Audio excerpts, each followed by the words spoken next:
고래튜브는 해외 커뮤니티 사이트 레딧, SNS, DM, 이메일 등을 통해 사연을 채택한 후 관련 기사 및 인물에 대한 추가 조사를 진행합니다. 이후 개인정보 차원에서 사연을 재구성하여 이야기로 들려드립니다. 한국과 관련된 다양한 이야기를 전하는 고래튜브가 되겠습니다. 구독과 좋아요는 영상 제작에 큰 힘이 됩니다. 한국 유튜버들 중에서 여행 유튜버가 엄청 많은 것 같지? 한국 사람들은 어떻게 저렇게 해외여행을 많이 갈까? 해외여행 하려면 비자도 발급받아야 하고 까다로운 거 아닌가? 한국 사람들은 뭔가 다른 게 있나 봐. 국제공항에 있다 보면 해외 각국에서 오는 사람들을 많이 만나게 되는데요. 여기 유난히 한국 사람들이 많이 여행을 다니는 것을 보고 궁금증이 생겼던 폴란드 국제공항 직원이 있습니다. 폴란드 여성인 마르타의 사연을 재구성한 이야기를 들려드리도록 하겠습니다. 안녕하세요. 전 폴란드 바르샤바 모드린 스타리 공항에서 근무하고 있는 마르타라고 합니다. 전 원래 승무원을 꿈꾸었었는데요. 대학 시절 교통사고로 청력에 손상을 입었는데요. 일상생활을 하는 데는 크게 지장이 없지만 고도의 비행을 지속해야 하는 승무원을 하기에는 어려움이 생겼습니다. 더구나 승객들과의 대화나 비상 상황에 대비하기 위해서는 명확한 청력이 필요하기에 전 승무원의 꿈을 접을 수밖에 없었죠.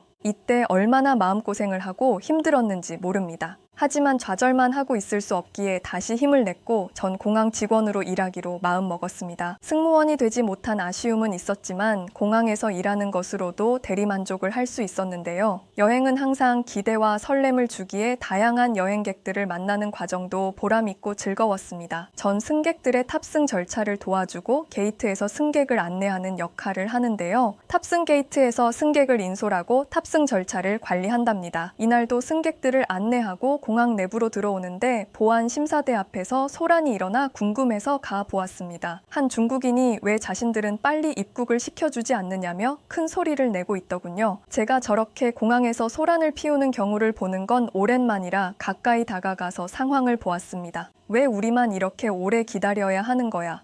중국인으로 보이는 승객분이 불만을 토로하고 있었습니다. 같은 아시아에서 왔는데 한국인들은 빠르게 심사를 마치고 지나가는 반면에 중국인들은 시간이 오래 걸린다는 이야기였습니다. 자신이 지금 30분도 더 기다리고 있다면서 왜 한국인들은 3분 만에 지나가는데 자신들은 계속 기다려야 하냐며 답답하고 화난 목소리로 이야기하고 있었습니다. 응대하는 직원은 이런 경우가 처음이 아니라는 듯 무심한 표정으로 말하고 있었죠. 아니, 아직도 저렇게 무식하게 항의하는 사람들이 있다니. 코로나로 인하여 그동안 해외여행에 많은 장애가 있었는데요. 이제 코로나 이슈가 잠잠해져 해외 여행객이 증가한 듯해요. 공항에서 다양한 국가의 여행객들을 만나다 보니 자연스레 세계 여권 파워 지수를 실감하게 되는데요. 세계 여권 파워의 순위가 높은 국가의 국민은 무비자 또는 도착 비자로 전 세계 다른 나라를 방문할 수 있는 건데요. 1위는 194개국, 2위는 한 개 차이인 193개국을 방문할 수 있는 거죠.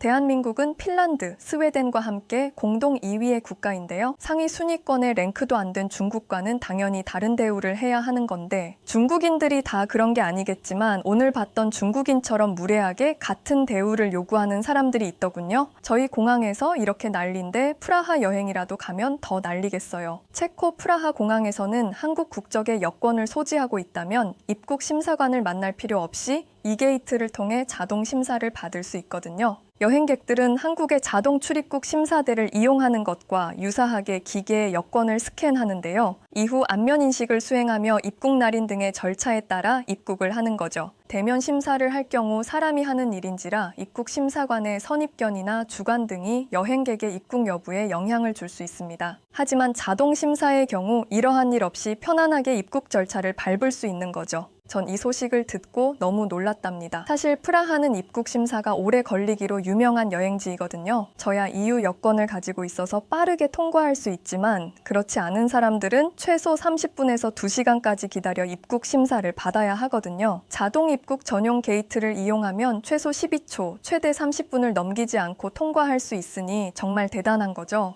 제가 이 소식을 듣고 입국 관리 일을 하는 친구에게 왜 프라하 공항에서 한국인들에게만 이런 혜택을 줬을까 하고 되물었는데요.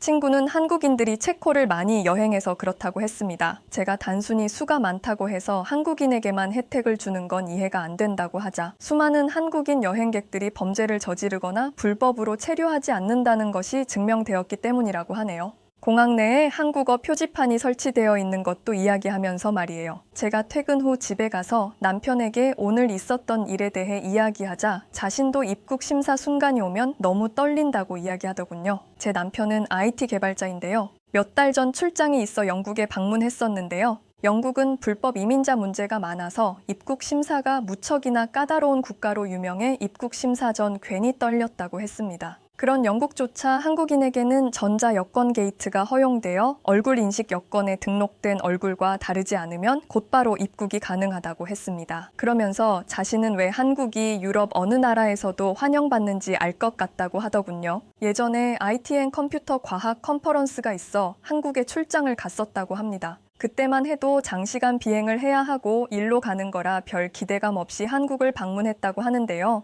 가까운 유럽이 아니라 먼 아시아 국가라 투덜거리며 비행기에 올랐다고 했습니다. 한국이 IT 강국이라고 하나 미국이나 유럽에 비해 발전하지 못했을 거라는 생각도 있었거든요. 그런데 이러한 선입견이 인천공항에 도착하자마자 산산이 조각났다고 했습니다. 이날 며칠 야근을 해서 몸이 안 좋은 상태로 비행기를 탔었는데요. 장시간 비행을 해서인지 컨디션이 더 다운되었습니다. 무사히 한국 인천공항에 도착은 했지만 몸 상태가 바로 좋아지지는 않았었죠. 비행기에서 내리려는데 한국 승무원이 제 얼굴을 보시더니 아까부터 살펴보고 있었는데 건강 상태가 더 악화된 것 같다며 걱정해 주셨습니다. 남편은 약국에 가서 약을 사겠다고 이야기했고 승무원은 약국보다는 병원에 가기를 추천했습니다. 남편은 공항에서 병원까지 갈 시간이 없다고 하자 승무원은 웃으며 공항 내 병원이 있다고 했습니다. 아니, 어떻게 공항 안에 병원이 있는 거죠?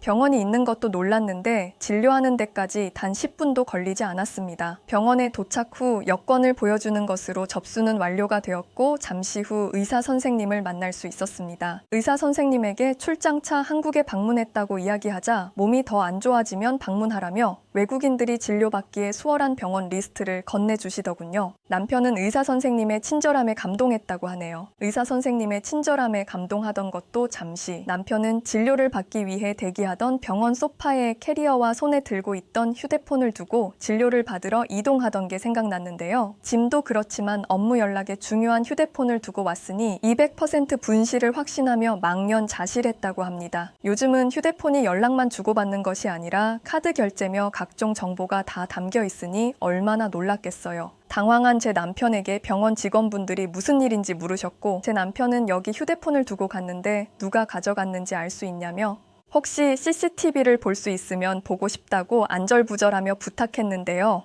직원분들은 웃으며 남편에게 휴대폰 기종을 물어보았다고 합니다. 당황한 남편이 이 상황에서 왜 웃는지 순간 기분이 나빠지려고 했는데요. 직원들이 남편의 휴대폰을 내밀며 걱정하지 마시라고 했습니다. 남편이 어떻게 휴대폰이 직원분들에게 있냐고 되물었고 직원분들은 한국에서는 남의 물건을 탐하지 않는 문화가 있다며 심지어 휴대폰을 길거리에서 잃어버리더라도 주인을 찾아주려고 노력하지 그냥 가져가는 사람은 없을 거라고 했습니다. 전 순간 얼음이 되었습니다. 어디 나라를 출장 가도 항상 짐을 잃어버릴까봐 노심초사해야 했는데 한국은 전혀 그런 행동을 하지 않아도 된다고 하니 이걸 믿을 수 있을까 싶었죠.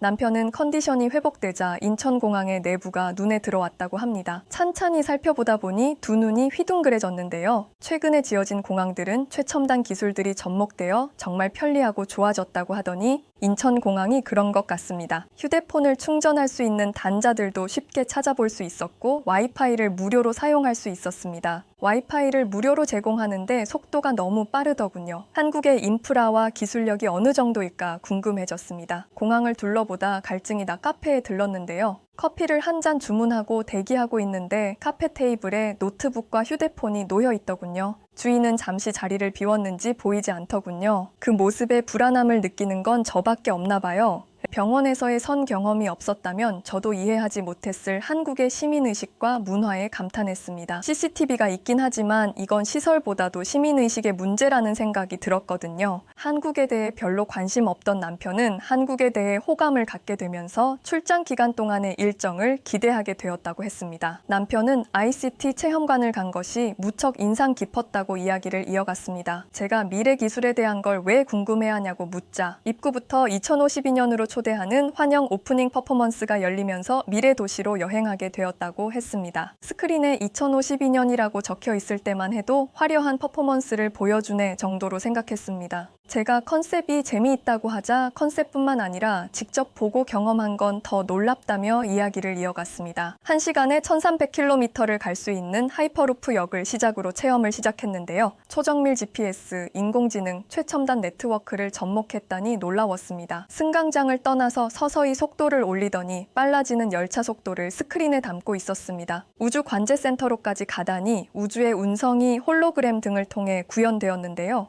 우주와 지구의 환경을 모니터링하는 곳이었습니다. 지구로 향하는 운석을 보며 정말 우주에 와 있는 듯한 착각이 들 정도로 리얼했습니다. 증강현실 기기를 통해 조난자를 발견하기도 하고 환자를 이송하기도 했는데요. 환자의 상태를 파악하고 적절한 수술을 집도하는 머지않아 상용화될 의료 기술까지 체험해 보았습니다. 실제로 이렇게 의술의 기술이 접목되다니 너무 놀라웠습니다. 2052년에 하이랜드라니 다가올 미래를 보는 듯하여 재미있었다고 합니다. 남편이 한국의 기술에 놀란 것도 있지만 한국인들의 감동했던 에피소드가 있다면서 이야기를 이어갔습니다. 출장 내내 남편은 한국인들의 친절함에도 놀랐지만 매우 늦은 시간까지 한국 사람들이 밤거리를 즐기는 모습을 보고 놀랐다고 했습니다. 유럽이었으면 불이 꺼졌을 거리가 화려한 네온 사인으로 밝혀져 있고 사람들이 넘쳐났습니다. 그만큼 치안이 안전하기 때문이겠지만 그래도 늦은 시간까지 운영하는 편의점과 음식점이 많았다고 했습니다. 지하철역과 공원 등의 화장실이 있는데 공중 화장실이 무료인 것은 물론이고 청결함이 놀라웠습니다. 사람이 들어가면 자동으로 불이 켜지는 것은 물론 기본적으로 비치된 비데와 손 세정제 등을 보고 놀랐다고 했습니다. 한국의 식당은 팁을 주지 않는 것에 놀라웠는데요. 외국에서는 직원들에게 팁을 제공하기 때문에 친절할 거라는 생각을 하거든요. 그런데 한국은 식당에서 팁을 주지도 않는데도 무척 친절하고 이건 식당 직원뿐만 아니라 어디를 가도 만나는 한국인들은 친절한 느낌이었습니다. 남편은 일정을 끝내고 호텔로 돌아가기 전 간단한 간식을 사기 위해 편의점에 들렀는데요. 한국 편의점에는 매우 많은 물건들을 팔고 있어서 놀라웠다고 했습니다. 한국에는 다양한 편의점들이 있어 서로 경쟁하다 보니 더 특화되고 발전하게 되었다고 하던데요.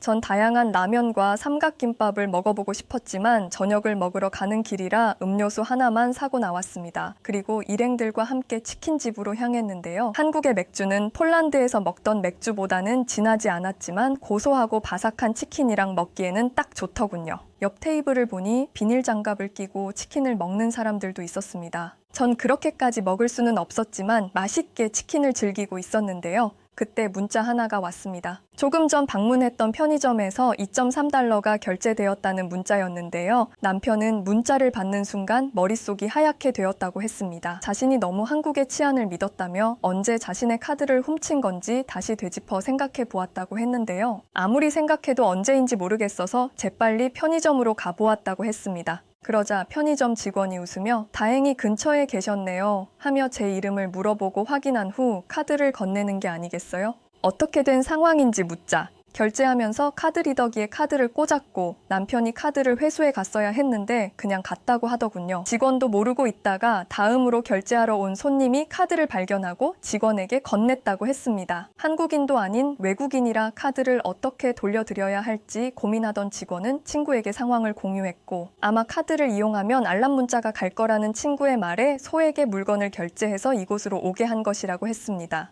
카드를 발견하고 가져간 게 아니라 직원에게 되돌려준 한국분의 양심 있는 행동에 놀랐고 카드를 돌려주기 위해 친구와 머리를 맞대고 노력해준 직원의 행동에 2번 놀랐다고 했습니다. 감사한 마음을 전하고자 소에게 돈을 드리자 한사코 거절하며 다음에 또 한국에 놀러 오라며 웃음을 보였다고 하네요. 그 이야기를 하며 남편은 저와 같이 한국 여행을 가야겠다고 이야기했습니다. 비행기 타는 것을 안 좋아해서 멀리 여행 가는 것은 싫어하던 남편이었는데 한국에 대해 이야기하다 보니 저와 함께 가고 싶어졌나 봐요. 전 남편의 말에 흔쾌히 좋다고 했습니다. 저도 아시아 국가 중 한국에 가장 가고 싶었거든요. 예전에는 일본이나 중국을 가고 싶었는데요. 남편 이야기를 듣다 보니 치안도 훌륭하고 사람들도 친절한 한국을 안 갈 이유가 없죠. 그리고 잘은 모르지만 전 세계적으로 K-팝, K-푸드 등이 유행인 건 알고 있었거든요. 새로운 유행에 크게 관심을 안 갖는 저희 부부라 직접 한식을 먹어본 적은 없지만 한국 여행을 하게 되면 다양한 한국 음식을 먹을 수 있어 좋을 것 같습니다. 남편은 치킨을 또 먹고 싶다고 하던데 전 채식주의라 치킨보다는 다른 음식들을 먹어보고 싶네요. 한식이 비건 음식에도 유명하다고 하던데 아무래도 외국에서 판매하는 한식보다는 한국에서 먹을 수 있는 한식은 특별할 것 같거든요.